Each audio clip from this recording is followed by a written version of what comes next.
Bonjour peuple de Dieu, c'est le pasteur Jérémia, aussi connu sous le nom de pasteur Loïc. Nous voulons écouter la parole de Dieu pour la semaine, mais avant tout nous voulons commencer par une parole de prière. Alors en signe de révérence à notre Père Céleste, à notre Dieu, baissons nos têtes et prions ensemble.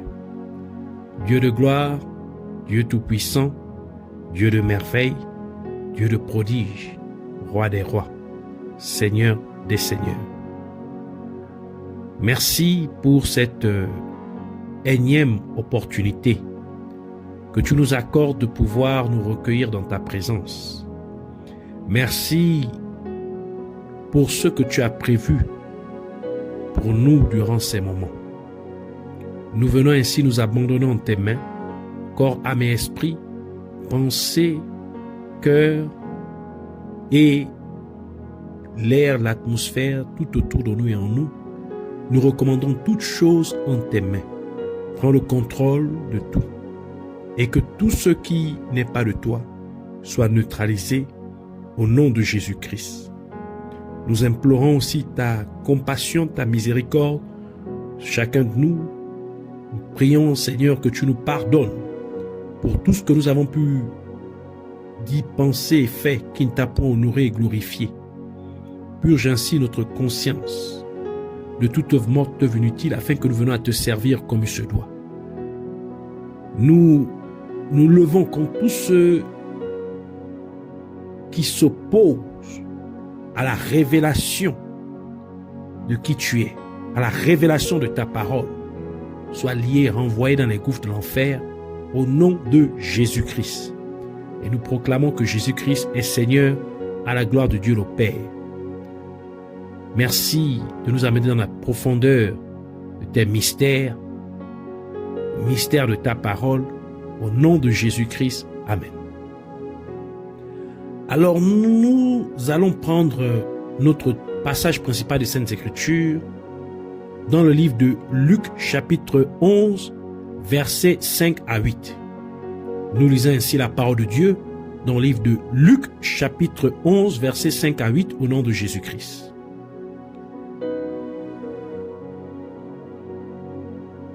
Il leur dit encore, si l'un de vous a un ami et qu'il aille le trouver au milieu de la nuit pour lui dire, ami, prête-moi 3 pains, car un de mes amis est arrivé de voyage chez moi et je n'ai rien à lui offrir. Et si, de l'intérieur de sa maison, cet ami lui répond, ne m'importune pas, la porte est déjà fermée, mes enfants et moi sommes au lit. Je ne puis me lever pour te donner des pains. Je vous le dis, même s'il ne se levait pas pour les lui donner parce que c'est son ami, il se lèverait à cause de son importunité, c'est-à-dire son insistance, et lui donnerait tout ce dont il a besoin.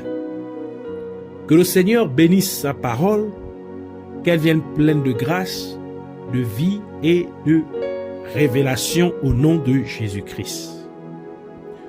Pour cette semaine, le Seigneur voudrait nous parler de la persévérance. Alors le titre de notre enseignement d'aujourd'hui est la persévérance. Aujourd'hui, le Seigneur voudrait nous donner une définition, ou sa définition de la persévérance. Dans ce passage des Saintes Écritures, Jésus-Christ a utilisé une parabole pour illustrer la notion de la persévérance. Et s'il y a un mot qui peut résumer cette parabole, ce serait la détermination. Nous allons donc produire une définition de la persévérance autour de ce mot en décrivant la persévérance comme étant une personne. Nous disons donc ce qui suit. pour garantir sa motivation.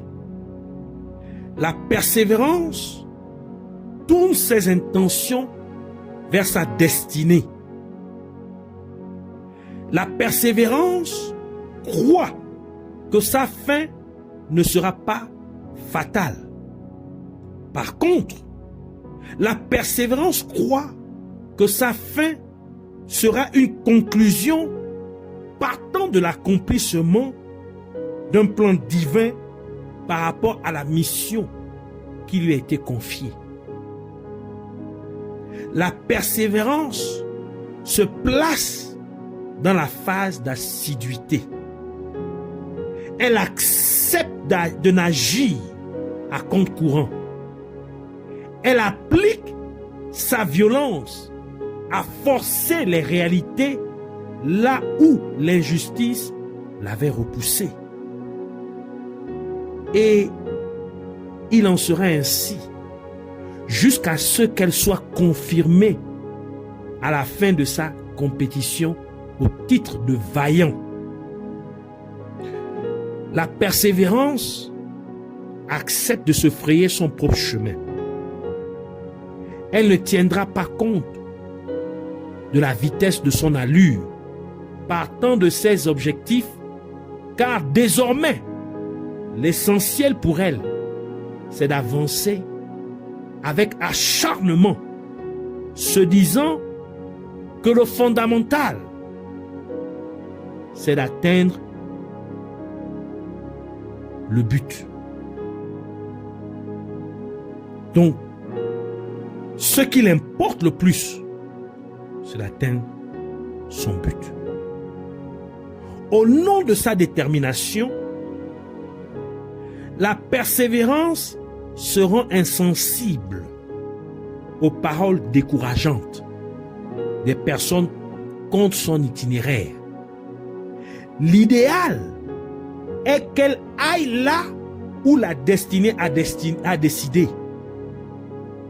Faute d'esprit, la persévérance refuse de lâcher là où la destinée la convainc de sa gloire future. La persévérance payera le prix de la mortification, la patience, l'attente, pourvu qu'elle atteigne le point culminant de l'élévation, afin de faire voir au monde qu'il existe un Dieu du nom de Jésus-Christ, à qui elle a confié son sort. La persévérance a mis un terme aux faiblesses morales et elle se délie avec force, c'est-à-dire avec violence, des frustrations de la peur qui sont installées dans son subconscient. Elle efface de telles frustrations. Elle se débarrasse de telles inquiétudes qui sont imprégnées jusque dans son cerveau. La persévérance discipline son esprit et elle l'initie dans la science de l'optimisme. Et son jugement amène ses pensées à atteindre la phase de la foi pour découdre avec les soucis. Et elle dégage une énergie puisée dans la parole de Dieu, avec laquelle son intelligence devient éduquée par la notion de la détermination. Plus la persévérance essuie des échecs, plus cela l'interpelle à faire et à refaire. Son moral est déjà habitué à recommencer. Et elle fait face à l'épreuve, de peur que l'épreuve ne la caractérise. Et lorsqu'il lui arrive d'échouer, elle aime bien prendre un nouveau départ, qui parfois l'emmène à s'imaginer dans une école de la perfection où elle se dit que chaque instant est un nouveau commencement. La persévérance profite parfois de l'échec afin d'obtenir des leçons, car elle se dit qu'échouer l'introduit automatiquement dans le domaine des principes, afin qu'elle soit plus précise là où son niveau de repère était mal ajusté. La persévérance brave tout ce qui est irréalisable et tout ce qui lui paraît impossible, mais qu'elle veut devient donc un devoir pour elle tout au long de sa vie. La persévérance demeure tenace et elle s'accroche à l'invisible qu'elle voit par les yeux de la foi. Et elle voit ainsi ce qu'elle conçoit. Et elle le palpe au nom de sa confiance en Dieu, c'est-à-dire en Jésus-Christ. Et elle y croit et en parle. Ainsi, elle se place dans la phase de l'attente. La persévérance ne néglige pas ses faibles commencements. Elle comprend ceux qui ne peuvent pas la comprendre. Je reprends. La persévérance comprend ceux qui ne peuvent pas la comprendre. Et plus elle échoue, plus l'ardeur la caractérise et la fait sortir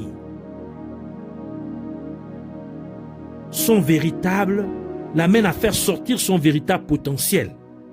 Et elle retrouve ainsi sa vraie personne. Plus la persévérance échoue, plus elle engendre de nouvelles idées à sa formule. Donc elle ajoute à sa formule de nouvelles idées. Et plus elle échoue, plus elle comprend ce qu'elle n'avait pas compris. Donc l'échec est un enseignement pour elle. La persévérance a toujours la volonté de recommencer à zéro chaque fois que cela ne lui répond pas positivement. Et elle ne fixe point le nombre de fois pour lequel elle devra recommencer quelque chose. Ainsi, elle recommence aussitôt qu'elle n'a pas possédé ce qu'elle désire. Et cette fois-ci, elle désire posséder quelque chose pour laquelle elle a plusieurs fois tenté d'obtenir afin que celle-ci lui reste un produit remarquable. La persévérance n'utilise pas l'entretemps ou l'en attendant, car elle aime arriver jusqu'au bout de son objectif afin de recevoir le définitif, c'est-à-dire le produit fini. Ainsi, elle ne s'inquiète pas. Et s'il faut qu'elle recule pour mieux sauter, elle le fera. Et en cela, elle ne se laisse pas influencer par la comparaison avec ceux qui sont au premier plan par rapport à elle. La persévérance continue donc de faire ce qu'elle a résolu d'après ses propres efforts. Et elle ne s'attarde pas à se comparer aux autres ni à les envier. La persévérance communique une énergie à tous les défis qui se présentent à ces interrogations, à ces points d'interrogation. Elle confronte ainsi toutes ses attentes par rapport à la durée afin de laisser le temps au temps Elle donne donc du temps au futur, afin que son passé trouve son histoire de valeur, pour qu'il puisse dire aux générations futures qu'elle fut parmi les personnes de ténacité. La persévérance ne donnera jamais raison aux échecs. Car pour elle, l'échec n'est pas dû à ses erreurs et l'échec n'est ni un malheur ni une fatalité. L'échec n'est pas une déception pour la persévérance. Et si il arrive à la persévérance de faillir, elle se dit aussitôt que cela est un coup de sifflet qui lui autorise à se lancer dans la course vers la recherche de l'idéal auquel elle doit fournir tous ses efforts pour faire preuve d'endurance. La persévérance n'est pas un fardeau, mais plutôt une qualité.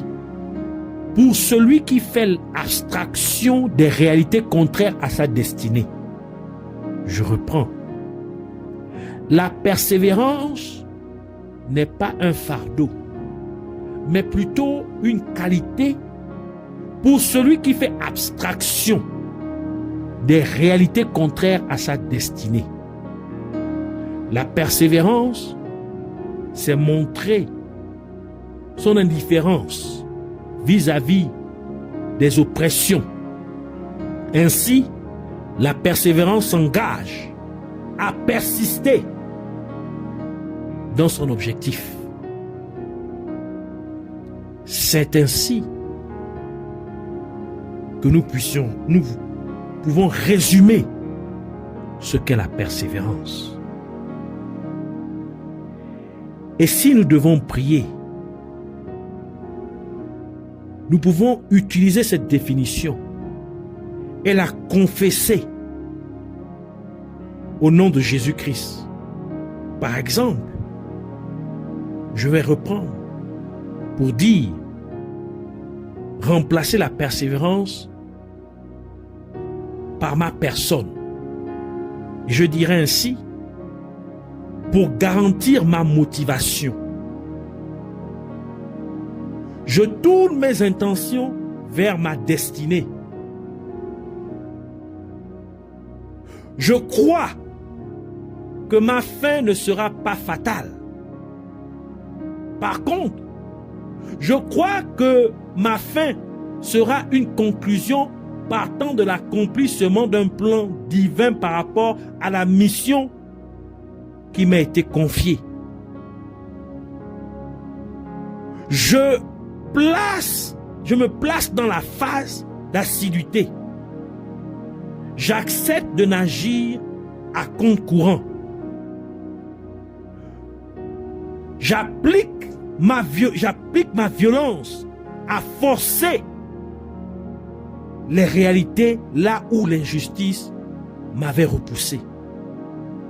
Et il en sera ainsi jusqu'à ce que je sois confirmé à la fin de ma compétition au titre de vaillant.